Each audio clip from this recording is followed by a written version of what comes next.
अफगानिस्तान एक ऐसा मुल्क जिसकी कहानी खून से लिखी गई है, फिर भी यहाँ के लोगों का जज्बा आसमान से भी बुलंद है। यहाँ के लोगों में जिंदगी को जीने और दुनिया को हैरान कर देने वाली महारत विरासत में मिलती है।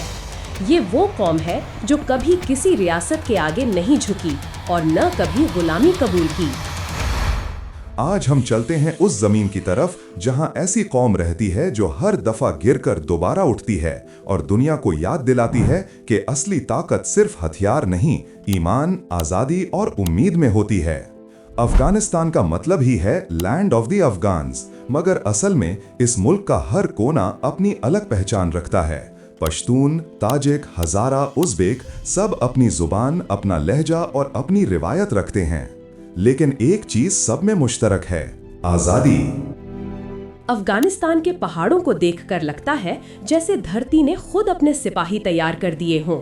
यहाँ के लोगों का एक मशहूर मकोला है, तुम अपना घर छोड़ सकते हो लेकिन अपनी जमीन का फर्ज नहीं। ये फर्ज, ये गुरूर, इसी ने अफगानिस्तान को दुनिया के हर बड़े एम्पायर के लिए एक नाइटमेयर बना दिया। सबसे पहले आए अलेक्जेंडर द ग्रेट। उसने सोचा दुनिया फतेह कर ली है, अब अफगानिस्तान क्या चीज है। मगर जब उसने हिंदू कुश के पहाड़ों को क्रॉस करना चाहा तो उसके लश्कर को सिर्फ जंग नहीं, हवा, सर्दी और पत्थरों ने भी हराया। कहते हैं अलेक्जेंडर ने यहाँ एक दिन लिखा था, मैं सब कुछ जीत सकता हूँ लेकिन ये जमीन नहीं जीत सकता। उसके बाद आए मुगल्स, फिर दुर्रानी एम्पायर, फिर ब्रिटिश। हर दफा एक ही कहानी दोहराई गई, अफगानिस्तान कभी पूरी तरह किसी का नहीं हुआ। ब्रिटिश एम्पायर ने 3 बार कोशिश की, 1839, 1878 और 1919, तीनों बार शिकस्त। एक ब्रिटिश सोल्जर का कोट मशहूर हुआ, We have lost men, money and mind, all in Afghanistan। फिर आया 20th सेंचुरी का दौर, cold war. Russia, Soviet union और अमेरिका के दरमियान एक इनविजिबल जंग चल रही थी, आइडियोलॉजी की जंग, और इस जंग का बैटलफील्ड बना अफगानिस्तान। 1979 में सोवियत यूनियन ने अफगानिस्तान में अपनी फौज भेज दी। मुजाहिदीन जो कि आम लोग थे लेकिन ईमान और जज्बे से भरे हुए, उन्होंने सोवियत टैंक्स के सामने खुले आसमान के नीचे जंग लड़ी, बंदूकों से नहीं, जज्बे से। अमेरिका ने भी इस जंग में अपना किरदार अदा किया, पैसे दिए, हथियार दिए, ये सब कुछ इसलिए ताकि सोवियत यूनियन को कमजोर किया जा सके।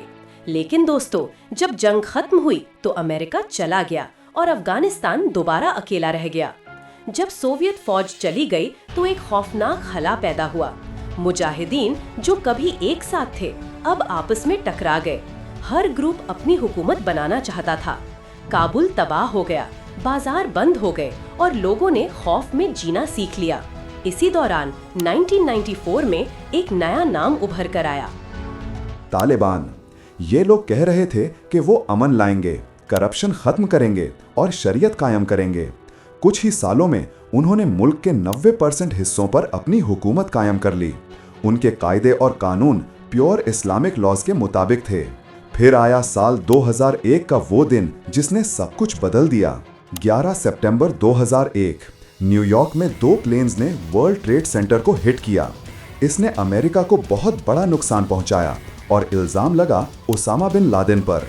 अमेरिका ने कहा ओसामा बिन लादेन अफगानिस्तान में है, तालिबान उसे छुपा रहे हैं। इसी बात पर अमेरिका ने जंग का ऐलान कर दिया। दुनिया की सबसे ताकतवर फौज ने दुनिया के सबसे गरीब मुल्क पर हमला कर दिया। ये जंग 20 साल तक चली, जिसमें अमेरिका ने ट्रिलियंस ऑफ डॉलर्स खर्च किए।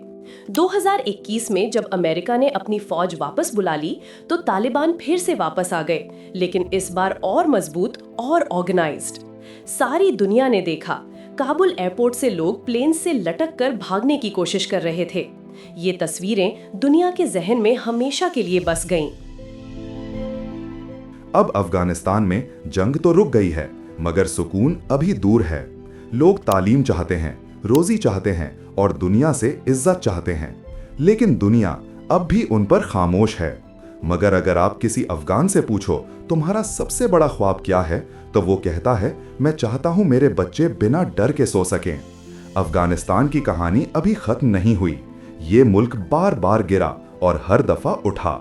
हर इमारत गिर सकती है, लेकिन जज्बा कभी नहीं। ये थी अफगानिस्तान की कहानी, एक धरती की जो दुनिया के नक्शे पर छोटी लगती है, लेकिन जिसका तारीख दुनिया का सबसे बड़ा तारीख है। अगर आपको हमारी वीडियो पसंद आए तो टाइम टीवी को सब्सक्राइब करें, वीडियो को लाइक करें और शेयर करना ना भूलें। मिलते हैं अगली वीडियो में किसी और स्टोरी के साथ।